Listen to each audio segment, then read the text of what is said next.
السلام عليكم ورحمة الله تعالى وبركاته. كسر دوادة وذا شيكيسي كان إن شاء الله حرجينا إنه نقطة وذا شيكيسي آدي حيث بدن وري دمانتيس كسر دوادة عشركة وحاول هلا إلى وقف A إيه B A أي هذا الكبلا وحيري السلام عليكم my friend عيد مبارك. السلام عليكم my friend. السلام عليكم صاحب عيد مبارك. عيد ونكسب. بي وحيري وعليكم السلام عيد مبارك. May Allah accept all our good deeds but you are late.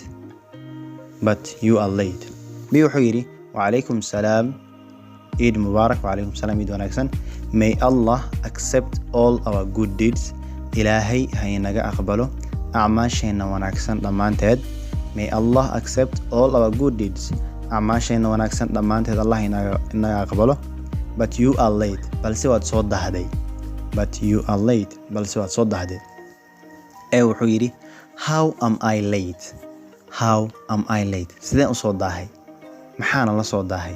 بي حيري You are late with your Eid congratulations. You are late waad la soo dahday with your Eid congratulations. hambalyadaada ciida waad la soo dahday. Wuxuu yiri so hadaba what is the problem with that? So hadaba what is the problem with that? maxaa ka khaldan arrinkaas dhibaatada ku jirto maxay tahay?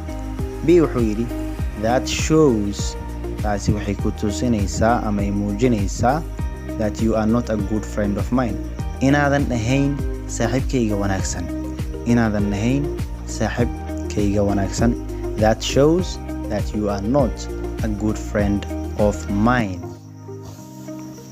Wuxuu yiri how does that shows?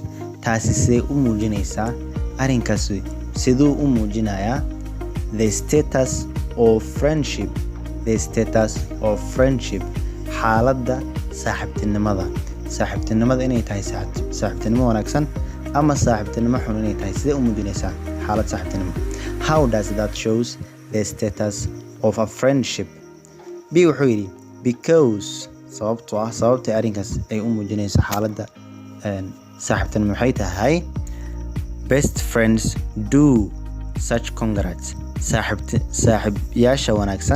saaxiibada wanaagsan hambalyooyinkaas oo kale waxay sameeyaan ama ay isu hambaleeyaan aliya waqti horo at the appropriate time. xilli hore ay isu hambaleeyaan oona ah waqtiga loogu talagalay. At the appropriate time oona ah waqtiga loogu talagalay.